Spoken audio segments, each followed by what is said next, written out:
देखिए 10वीं तक आपको ऐसा कुछ नहीं पढ़ाया जाता, 11th में आते ही कॉमर्स में दिक्कत आती है कि ये सारी चीज़ें हैं क्या। तो मैं ज़्यादा थ्योरी नहीं समझा रही, जैसे क्वेश्चन में चीज़ें आएंगी मैं आपको समझाऊंगी। सीधा क्वेश्चन करते हैं, स्टार्ट करते हैं। सबसे पहले, on 1 April 2007 a limited company purchase a machine 1,90,000। इस चीज़ को ऐसे समझिए कि आपके घर में टीवी आता है, एसी आता है, तो जब भी ये चीज़ें आती हैं तो सीधा आप दुकान से एक सामान खरीद के लाते हो। मान लो एसी खरीद के लाई 35,000 का, तो क्या घर में लाने के बाद वो तुरंत चलना स्टार्ट कर देता है, या उसको दीवार पे फिट कराते हो? फिट कराते हो। तो जब भी आप उसे लाते हो, फिट कराने के चार्जेस भी उसमें जुड़ जाते हैं। यानी अब आपको एसी कितने का पड़ेगा? 40,000 का। तो इसी को बोलते हो आप इंस्टॉलेशन चार्ज। ठीक है। तो बच्चा क्या करता है, ऐसी चीज़ें, इंस्टॉलेशन चार्ज क्या होता है, ये सब देख के क्वेश्चनों में कंफ्यूज रहता है। तो इंस्टॉलेशन चार्ज का मतलब क्या है, जब भी आपने कोई सामान खरीदा उसको यूज़ करने की कंडीशन में लाने के लिए आपको पहली बार खर्चा करना पड़ा, तो वो भी आप उसकी कॉस्ट में जोड़ के बताओगे। अब देखो, आपकी फ्रेंड पूछेंगी कितने का एसी लाए हो, तो आप क्या बोलोगे? 40,000 का। ये थोड़ी कहोगे 35,000 में तो पापा लाए, 5,000 में उसको सेट कराया, फिर हमें 40,000 का। इतना बड़ा नहीं बताओगे, आप सीधा सीधा बताओगे कॉस्ट ऑफ एसी क्या है। कॉस्ट ऑफ एसी क्या है? 40,000 रुपये। ठीक है।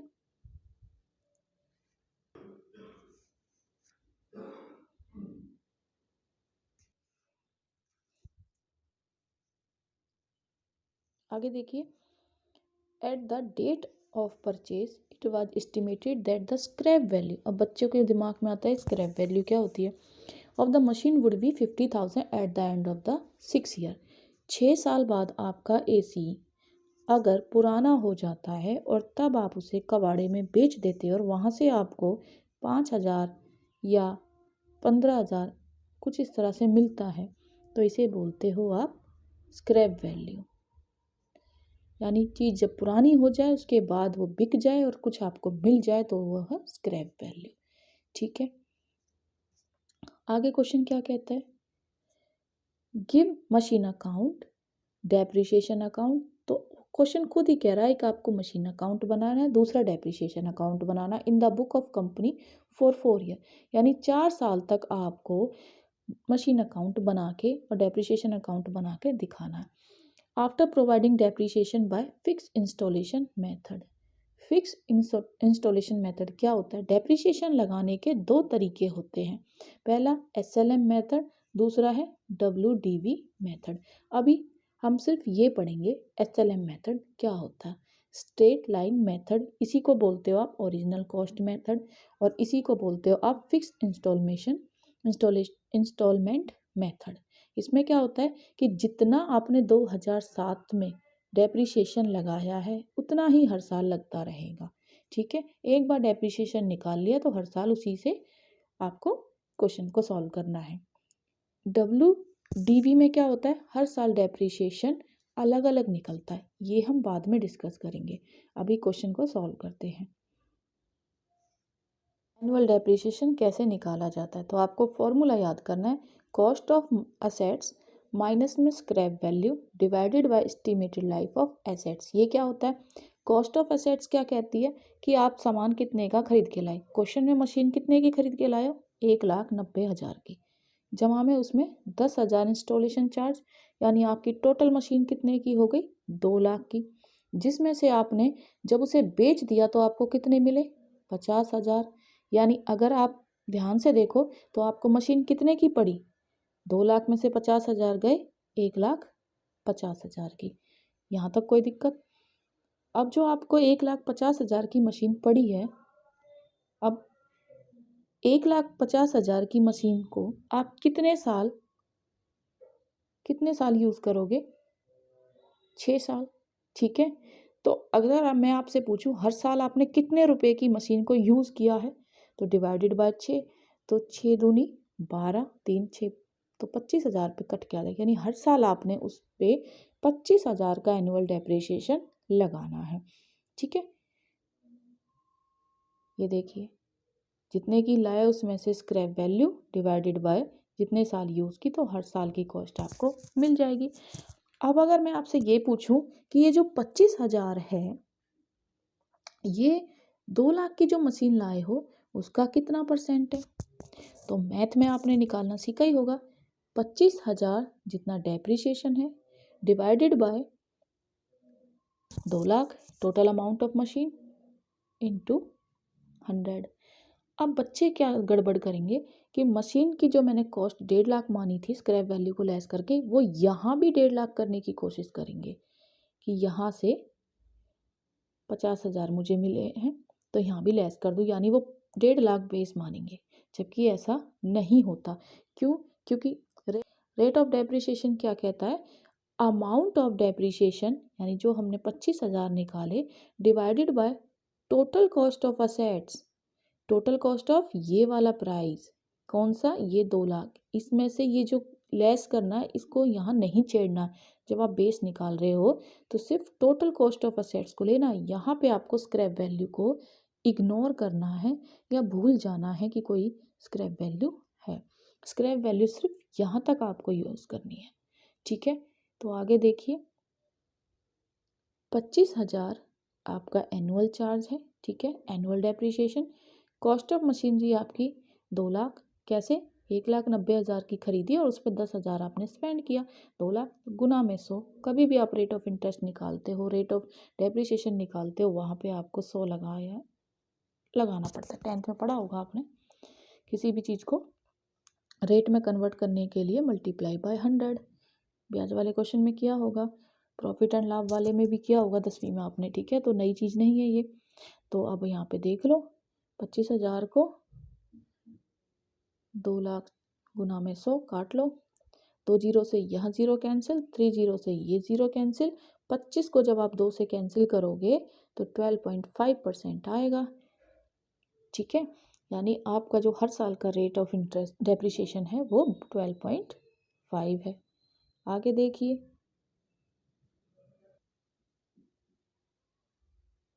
अब आपको कुछ इस तरह से मशीन अकाउंट बनाना होगा। इसमें आपको पहला कॉलम डेट का, फिर पर्टिकुलर, फिर अमाउंट, फिर डेट, पर्टिकुलर, अमाउंट। कुछ नहीं करना, जैसे आप लेज़र वाले क्वेश्चन कर चुके हो ऐसा ही आपको एक लेज़र अकाउंट बनाना है जिसमें 8 कॉलम होंगे, ठीक है, माफ़ कीजिएगा, जिसमें 6 कॉलम होंगे, ठीक है। क्यों? क्योंकि लेज़र में हम, आपको याद हो तो LF का भी एक लेज़र फोलियो का भी रखते थे, यहाँ वो नहीं रखेंगे, ठीक है। तो अब देखिए, जब आपने मशीन खरीदी वो टाइम क्या था, 1 अप्रैल, जिस दिन आप मशीन लाओगे वो डेट आपको यहाँ लिखनी है। कब मशीन लाए थे? 1 अप्रैल 2007 को, ठीक है। कितने थे? 1,90,000 की, जिसमें 10,000 रुपये आपने किस पे दिए थे, खर्चे किए थे। आप चाहो तो उन्हें अलग से दिखा सकते हो या फिर आप ऐसे ही लिख सकते हो टू बैंक अकाउंट। अब ये टू बैंक अकाउंट क्यों आया, बच्चों को ये भी समझ नहीं आता।